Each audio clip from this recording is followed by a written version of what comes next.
Nous sommes réunis ce vendredi 10 mai au niveau du siège de la Fédération sénégalaise de football pour quand même revenir sur un peu présenter le cadre réglementaire du système d'octroi de licence aux clubs, pour les clubs qui vont participer aux compétitions de la CAF pour l'édition 2024-2025 et aussi quand même les initier à l'utilisation de la nouvelle plateforme qui est aujourd'hui le nouvel outil de la CAF à partir duquel tous les clubs quand même vont soumissionner au niveau pour avoir la licence des clubs. Quand on parle de compétition de la CAF, ce n'est pas tous les clubs qui vont y participer.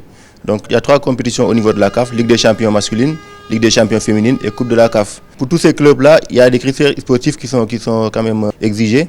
Et donc on a essayé de voir les clubs qui sont mieux placés en championnat et les clubs qui sont susceptibles de participer via la Coupe du Sénégal. Et aussi il y a les clubs féminines qui sont les mieux classés. On a pris 3 clubs féminines et aussi les 16 clubs qui sont qualifiés pour les 8e de finale de la Coupe du Sénégal.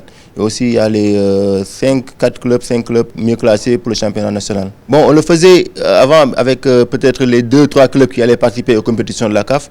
Mais cette année-là, la nouveauté, c'est l'utilisation de la plateforme de la CAF. Et donc, on avait prévu de faire un atelier national pour tous les clubs-là. Mais avec l'urgence, avec la nouvelle circulaire de la CAF qui exige quand même que la procédure soit lancée dans les meilleurs délais, nous avons essayé de voir les clubs qui sont susceptibles de participer aux compétitions de la CAF et quand même les imprégner vraiment sur l'utilité de participer aux compétitions de la CAF.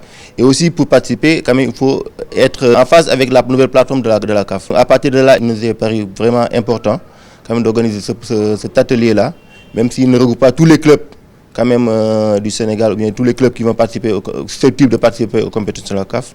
Là, au moins, on a quand même un bon nombre de clubs qui vont être imprégnés pour l'utilisation de la coloc. Avec la circulaire de la CAF du 10 mars 2024, la CAF exige quand même que toutes les fédérations, au niveau de leur championnat d'élite, c'est-à-dire Ligue 1 sénégalaise, d'appliquer ce système d'octroi de licence à ces clubs-là. Et donc, à partir de là, la fédération va organiser un autre atelier national où on va convier la majorité des clubs professionnels, parce que la licence, le système le sera appliqué, et donc d'organiser un atelier national pour ces clubs-là qui vont participer à la Ligue 1 pour l'année prochaine, l'année 2024-2025, et après divulguer le système d'octroi de licence aux autres compétitions nationales.